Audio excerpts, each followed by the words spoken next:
I was about to tell my wife that I have terminal cancer and only months to live. But before I could speak, she broke down crying and confessed she's been having an affair and is pregnant with her coworker's baby. Last week, doctors confirmed stage 4 lung cancer. Few months to live. I kept it to myself until I had final confirmation from multiple specialists. They all said the same thing. This week, I finally sat my wife down. We need to talk. My face must have been pale because she immediately asked if something was wrong. Yes, I found out something, and now everything is wrong. Before I could continue, she started crying. Confused, I stared at her. Then she stammered. You found out about my affair, didn't you? My heart stopped. She confessed everything. Her new coworker. They got drunk on a business trip 3 months ago and slept together. This wasn't just a fling, she insisted. We're in love. Then came the second bomb. Last week, I missed my period. I took a test. It's positive. Since we hadn't been intimate in months, the child was obviously his. She started gushing about how this pregnancy was like a miracle and God's plan. Last year, she and I had tried desperately to get pregnant before giving up. Now here she was, pregnant with another man's child, calling it a miracle. She kept saying she didn't regret anything because she'd finally met her soulmate. She assured me that with time, I'd maybe even find my own soulmate someday. I laughed. Find my own soulmate? I didn't even have the luxury of time. Right then, I decided she didn't deserve to know about my diagnosis. What was the point? She was already building a new life. I didn't want her pity.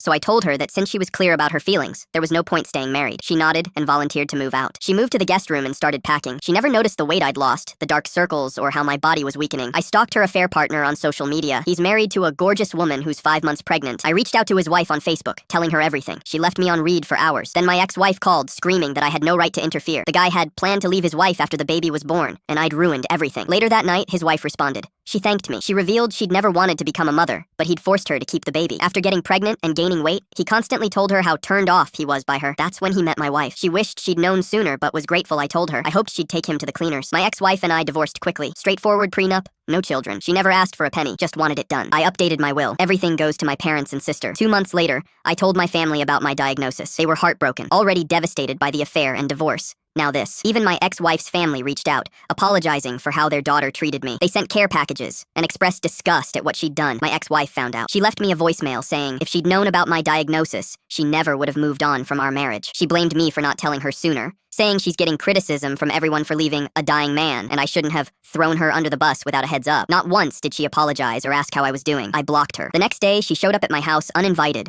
ringing my doorbell relentlessly. When I opened the door and told her to leave, she yelled that she was worried something had happened to me. Then she launched into a rant about struggling mentally since finding out, how her friends and family blame her, how they're calling her a cheater who abandoned a dying man. She asked if I would talk to her parents and friends to clear things up, to tell them I didn't want to stay in the marriage either, so the divorce wasn't entirely her fault. I stared at her, dumbfounded. Have you lost your mind? I told her people could believe whatever they wanted. They weren't wrong. She cheated, she left, now she's facing consequences. When she kept pleading, I told her if she didn't leave immediately, I'd call the cops and post on social media about her harassing a dying man at his own home. She left without another word.